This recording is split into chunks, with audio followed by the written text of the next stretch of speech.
Bismillahirrahmanirrahim.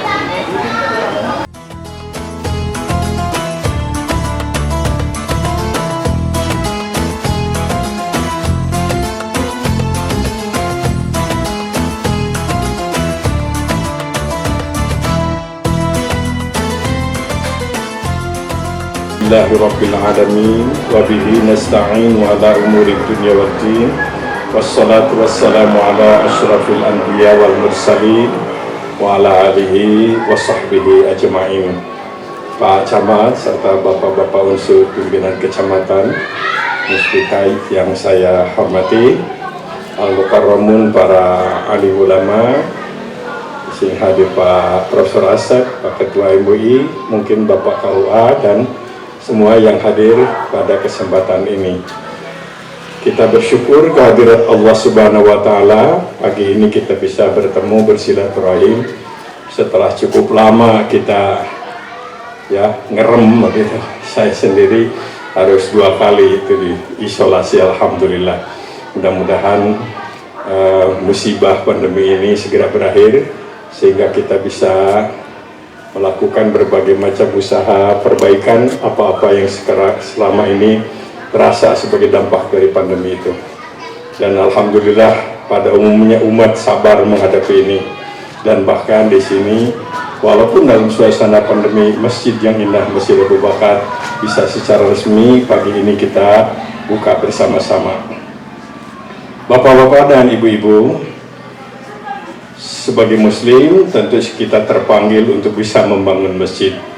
Tapi sering saya katakan, kalau semangat membangun masjid, jangan seperti semangat membangun pasaran begitu. Resep nyun teresep ngisi.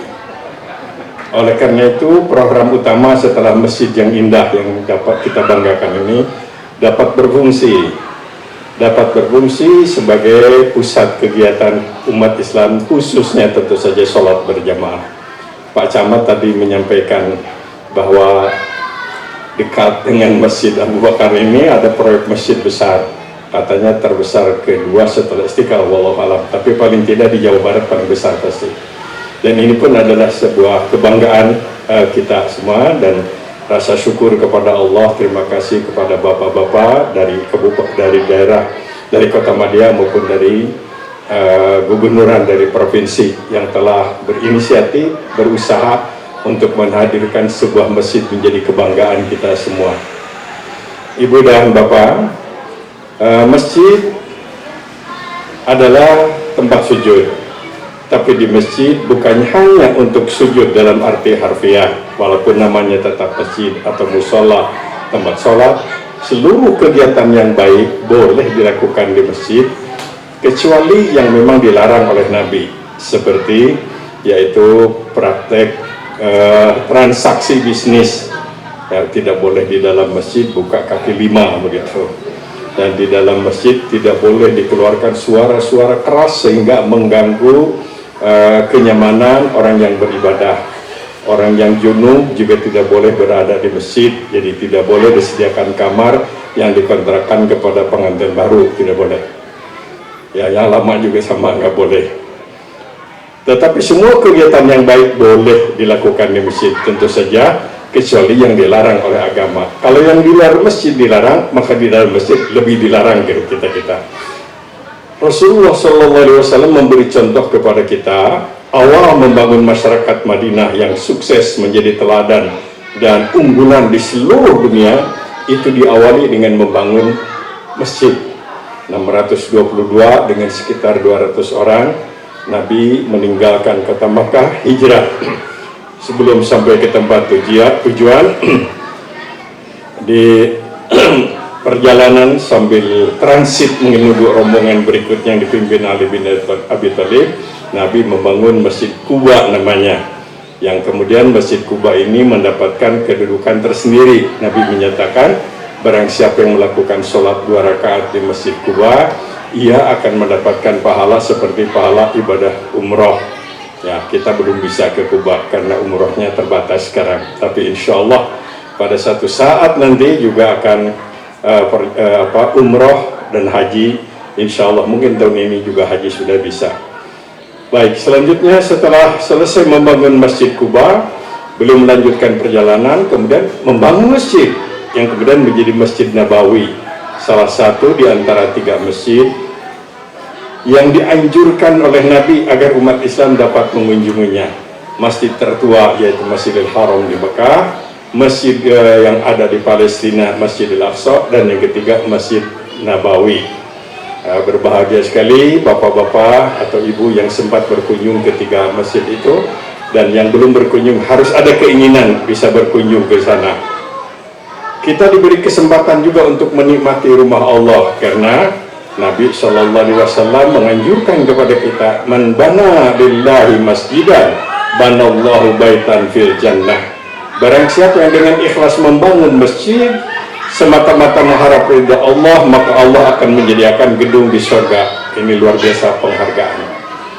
Awal membangun masyarakat Madinah setelah membangun masjid, beliau membangun masyarakat yang rindu masjid, masyarakat yang demam masjid, masyarakat nuraresep ke masjid. Beliau menyampaikan pesan-pesan moral yang bertebaran dalam buku-buku hadis. Langkahmu ke masjid adalah ibadah, langkahmu ke masjid adalah amal soleh, langkahmu ke masjid adalah kifarat penghapus dosa, langkahmu ke masjid akan mengangkat derajat dan harkatmu di sisi Allah dan di sisi manusia, langkahmu ke masjid akan memberikan ketenteraman dan ketenangan. Saya mendapatkan informasi dari beberapa teman senior beliau di ITB, tapi belum menyampaikan sebuah pengalaman spiritual, yaitu kami mendapatkan kenyamanan, ketenteraman, ketenangan justru setelah kami banyak berkunjung ke masjid. Pada tahun-tahun 80 atau sebelum 80, beliau sering memberikan statement kepada saya yang menyakitkan. Apa itu agama? Agama itu bukan ilmu, bukan sains. Agama itu belief. Ngapain diajarkan? Ya, saya diam saja karena waktu itu saya mendapat tugas untuk memberikan kuliah agama dan D3 di ITB. Tapi terakhir saya betul-betul merasa kagum. Bapak-bapak yang dulu agak sinis itu luar biasa. Mereka justru ahli masjid. Mereka menemukan kenikmatan spiritual karena justru mereka datang ke masjid. Saya juga punya beberapa nama dari alumni-alumni yang pernah saya ajar, yang dulunya nakal. Biasanya jadi guru itu suka ingat kepada murid itu yang nakal pisan atau tapi bagir pisan begitu. Kalau yang sedang-sedang begitu tidak diingat oleh dosen. Nah, ini yang dulu dalam tanda kutip nakal-nakal itu, dia terus terang menemukan satu kenikmatan dan kelazatan dengan banyak berkunjung ke masjid. Bukan soal rasional, tidak rasional, tapi inilah salah satu dari dan bagian daripada tuntutan kehidupan manusia. Bapak-bapak barangkali yang sempat membaca satu polemik besar yang mewakili spiritualisme Islam dan rasionalisme Islam antara Al-Ghazali dengan Ibnu Rushdi. Al-Ghazali menulis buku Tahafutul Falasifah, kesesatan orang-orang ahli filsafat, dijawab oleh Ibnu Rushdi. Tahafut, tetap sesatnya orang yang menulis Tahafutul Falasifah.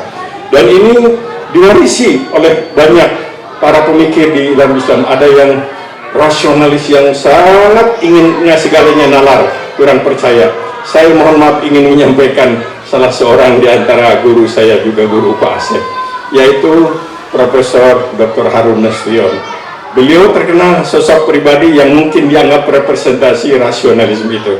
Sering beliau membentak, bukan membentak, barangkali menyetop diskusi kita. Nggak usah pakai dalil, nalar, katanya usah. Ini orang Islam ini nggak maju-maju, terlalu banyak zikir, kurang mikir. Ini selalu diingat oleh para muridnya.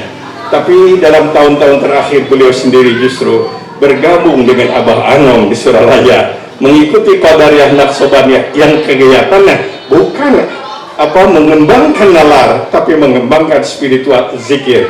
Boleh setuju, boleh tidak soal zikirnya, tapi yang saya maksud adalah ada kebutuhan spiritual dalam dunia kehidupan modern ini. yaitu melupakan segala kesibukan duniawi yang syarat dengan macam-macam yang tidak nyaman itu, kemudian serahkan kepada Allah melalui doa, melalui zikir. Maka lahirlah dalam dunia Islam namanya yang disebut tradisi uzlah. Nabi melakukan sebelum kenabian, namanya untuk berdiam di masjid di Gua Hira. Tapi itu jangan dilanjutkan, karena Nabi hanya sebelum jadi Nabi beliau tahanus di Gua Hira. Jadi sekarang umatnya, para ustadz, jangan ke gunung, ya lebih baik ke Masjid Abu Bakar begitu maksudnya.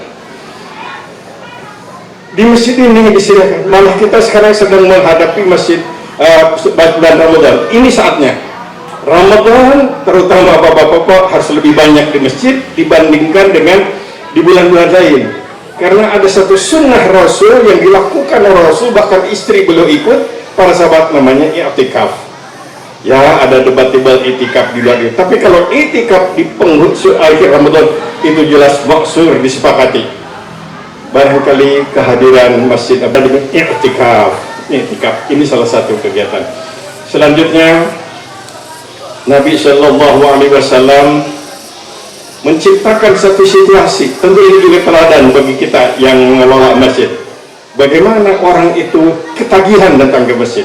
Jangan ada orang yang jadi kapok datang ke masjid sekali senal lengit, dua kali sabatu butut ke lengit, nurhat nusai makomo bisa dekat pagi. Jadi orang datang ke masjid itu merasa mendapatkan sesuatu. Oleh karena itu sapa orang yang datang ke masjid oleh DKM, tanya, kumaha wartos damang rai kumaha itu terasa baraha hilafnya jangan kawin nanti. Jadi menyapa, disapa, jangan dibiarkan. Ini saya kira sebuah resep spiritual dalam menghadapi tantangan dunia kehidupan modern yang syarat dengan macam-macam. Bapak-bapak dan ibu merasakanlah sekarang ini apa yang ada di sosial media ini. Ya ada yang baik-baik lah, ada pidato Pak Asep gitu, ada. Tapi kan yang banyak yang bikin sebelum, bikin kuhul, bikin jengkel, musuhin orang lain. Coba itu semuanya kita manfaatkan waktu, terutama bulan Ramadan. Saya menggarisbawahi tentang Ramadan karena memang Rasulullah Sallallahu Alaihi Wasallam juga memberi contoh kepada kita. Begitu akan masuk Ramadan, beliau sering berpidato, telah datang kepada kalian bulan yang penuh rahmat dan bulan yang penuh berkah. Bahagialah kalian, karena kalian akan bertemu dengan bulan yang setiap amal mendapatkan pahala lebih besar. Ibadah sunat berpahala dilakukan di bulan Ramadan mendapat pahala seperti ibadah wajib di bulan Ramadan. Ibadah wajib di bulan Ramadan mendapat pahala seperti ibadah 70 kali ibadah wajib yang dilakukan di luar Ramadan. Makanya Ramadan itu diberikan puluhan nama. Syahrul Najah, bulan keselamatan. Syahrul Jud, bulan kedermawanan. Di bulan Ramadan tiada hari tanpa infak. Disiapkan mangga ibu-ibu menjelang Ramadan sudah katos kagungan infak. Tiada hari tanpa masukkan infak. Yang biasa merokok ririn gelap masukkan artosna sanes rokokna. Biasa ibu belanja barangkali 100 ribu, potong 25, 25 masuk. Sebelum akhir Ramadan segera buka supaya pahalanya pahala Ramadan. Ya, kalau tidak mau dibuka serahkan kepada DKM dengan kantong, dengan kotaknya, tapi harus kuat iman.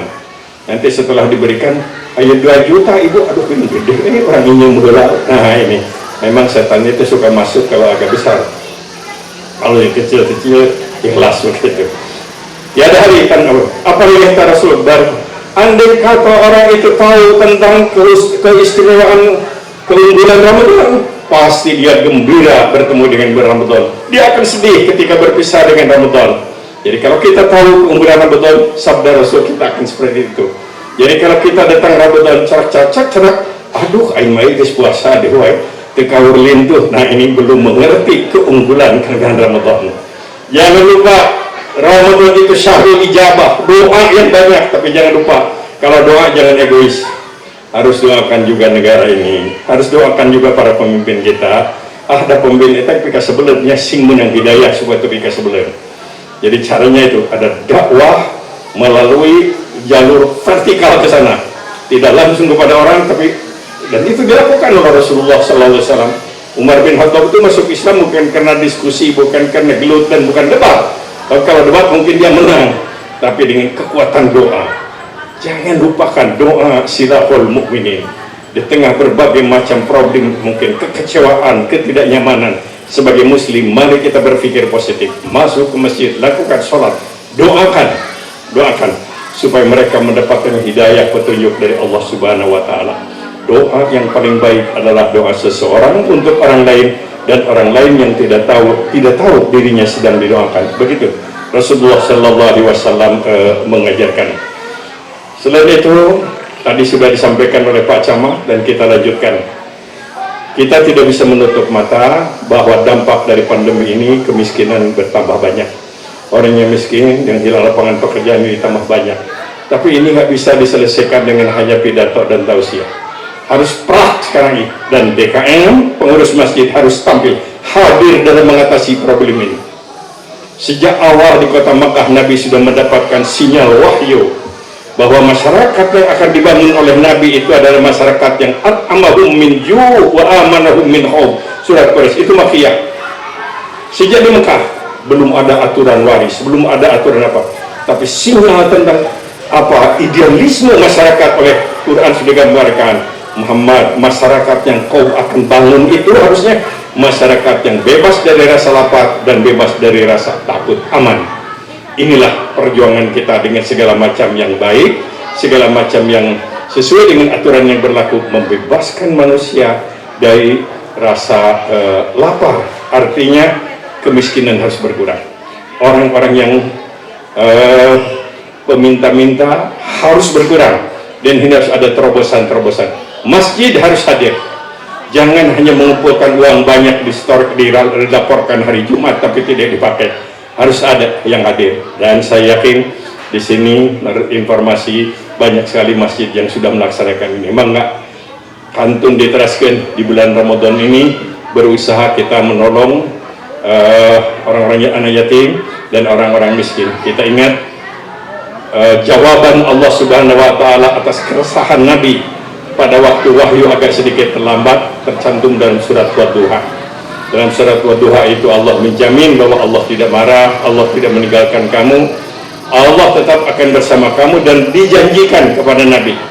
Saya yakin janji ini berlaku juga bagi kita. Walal akhiratu khairul laka minal ula wala sawfa yu'tika rabbuka fatarda. Hari esokmu cerah, masa depanmu indah, nikmat yang Allah berikan akan terus mengalir dan kau senang, fatarda, kau senang. Apa syaratnya? Apa yang harus dilakukan supaya mendapatkan walal akhiratu khairul laka minal ula wala sawfa yu'tika rabbuka fatarda? Yang pertama, fa ammal yatima fala taqhar. Jangan kau coba-coba sakiti anak yatim. Menyakiti anak yatim bukan memukul, tapi membiarkan mereka menderita itu menyakiti anak yatim. Satu, kemuliaan dan masa depan umat akan baik kalau anak yatim kita urus. Yang kedua, wa ammas sa'ila fala tanhar. Jangan kau usir orang yang minta-minta. Perintah ini yang awal-awal beliau menerima tahun-tahun pertama kenabian di Makkah, terus menjadi bagian daripada kehidupan beliau. Sangat dekat dengan anak yatim, selalu menolong orang yang minta-minta, dan beliau sendiri menyatakan, ana wa kafilul yatim fil jannah. Di sorga nanti saya akan bergandengan tangan dengan orang-orang yang menyantuni anak yatim. Orang yang sayang anak yatim, orang yang sayang pada anak yatim berarti sayang kepada saya. Orang yang membenci anak yatim berarti benci kepada saya. Ini pernyataan Rasulullah Sallallahu Alaihi Wasallam. Ya, mungkin ibu akan mengatakan, alhamdulillah Pak Ustaz, dapun dan cek yatim itu mengkasih Ustaz 70 tahun. Nah, itu mah akhi yatim atau sanes anak yatim. Akhi yatimnya kedah diurus di karunya. Ini resep Wadduha. Resep Wadduha, mari kita amalkan di bulan Ramadan ini. Jangan ada anak yatim yang terlantar. Orang yang minta-minta, Nabi menyatakan, orang yang minta-minta itu datang katanya membawa rizki, ketika pulang menghapuskan dosa dan kesalahan. Kalau kita tidak bisa memberi dengan berbagai macam pertimbangan, karena langanan piraku atau tiap hore, hari banget gagah dengan barang pentak wae. Ada persoalan kita tetap berlaku ketentuan qaulun ma'rufun khairum min sadaqati yatba'uha. Jangan mengeluarkan statement-statement yang menyakitkan. Siapa tahu kita salah pandang atau salah perhitungan. ucapan yang baik itu lebih terhormat daripada memberi sambil menggerutu. Masih hante sabaraha tapi kok kelutusnya 2 jam minta saya kalanganan apa naon atau hese dengan duit teh. Jangan mau punten karena tahu bahwa dia itu malas ini sudah apa dan kurang baik lah. Silakan, tapi dengan ucapan yang baik, dengan ucapan ini luar biasa detail. Agama mengajarkan kepada kita untuk bagaimana mencapai sebuah masyarakat yang at'amahum min ju' wa amanahum min khauf. Sekali lagi, masjid harus hadir dalam rangka at'amahum min ju' wa amanahum min khauf. Masjid harus hadir mengurangi apa yang disebut yukadzibu biddin, pendusta-pendusta agama, yaitu mereka yang membiarkan anak yatim dan menyakiti orang-orang miskin. Begitu dalam surat Al-Ma'un, surat Al-Ma'un. Mudah-mudahan beberapa hari lagi sebelum Ramadan, kepada ibu dan bapak yang masih punya hutang, yang lupa, maksud saya hutang puasa, harus dibayar sebelum Ramadan. Kalau ternyata tidak bisa karena mungkin menstruasi atau ada halangan, hutang puasa tetap harus dibayar. Tidak ada pemutihan hutang puasa, harus bayar nanti. Dan yang kedua adalah insya Allah tidak perlu pakai bunga, tapi harus tambah taubat karena sengaja meninggalkannya. Yang kedua, kita harus mempersiapkan segala pembekalan untuk Ramadan. Apa saja selain harus sehat, tentu saja kita juga harus siap untuk bisa bekal di bulan Ramadan. Kegiatannya disesuaikan dengan semangat saum. Yang biasa punya restoran, jangan buka jam 11, bukanya jam 5, disediakan bungkus untuk dikirim ke rumah. Ada solusi. Jangan punya pendapat bahwa bulan Ramadan itu tidak boleh usaha, enggak, usaha tetap. Cuma sekali lagi disesuaikan dengan keadaan umat yang sedang saum. Dan yang ketiga, begitu juga di bulan Ramadan itu semangat untuk kebersamaan, ukhuwah harus terus. Ada potensi-potensi hal-hal yang menyebabkan kita ini karena beda pendapat, kecenderungan menjadi ada jengkel, jadi bertengkar, segera hilangkan. Sekali lagi, masjid harus hadir mengatasi berbagai macam perbedaan pendapat. Nggak mungkin dihapuskan seluruhnya, tetapi adalah toleransinya, tasamuhnya yang harus kita tanamkan. Ya sudahlah, kita memungkinkan berbeda pendapat, toh salatnya sama, menghadap ke kiblat dan seterusnya. Sikap yang seperti inilah sekarang ini yang diharapkan, termasuk saya baca dari pemerintah kita, yaitu bagaimana kita tidak terganggu, tidak tergoda oleh statement-statement, oleh informasi keambak leba izin kebatur. Sudah lupakan, saum kita dari hal-hal yang tidak baik. Mudah-mudahan Ramadan yang sekarang adalah Ramadan yang lebih berkah untuk kita bersama. Atur nuhun Pak Camat yang telah berusaha bersama-sama para ulama untuk melaksanakan tugas bagian daripada dakwah garapan para ulama dan sekaligus menjadi program pemerintah daerah. Kami memang sudah bertekad ingin bersama-sama pemerintah daerah untuk membangun kota Bandung sesuai dengan apa yang diharapkan oleh masyarakat. Apunten kalau ada hal-hal yang kurang berkenan. Terima kasih sekali lagi atas segala kesempatan kepada saya, dan alhamdulillah ini hampir 80 tahun hampir 80, alhamdulillah masih bisa hadir. Kemarin pengalaman pandeminya cukup 2 kali, tapi dikeremnya 3 kali Pak, karena semuanya di rumah kena, malah saya dikerem di hotel jadi 3 kali. Alhamdulillah banyak orang yang karena soal isolasi itu malah alhamdulillah Pak tamat Quran 2 kali. Oh, alhamdulillah. Jadi ada yang begitu, tapi ada juga yang agak sedikit stres mungkin. Nah, kita serahkanlah kepada Allah Subhanahu wa Ta'ala, hilangkan kesombongan kita dalam menghadapi ini. Tapi yang kedua juga adalah ikhtiar yang maksimal. Semuanya Allah yang menentukan, tapi kita wajib berikhtiar. Atur nuhun sekali lagi, mugi kersa ngapunten bila aya hal-hal anu kirang ngaraos kirang sae. Wassalamualaikum warahmatullahi wabarakatuh.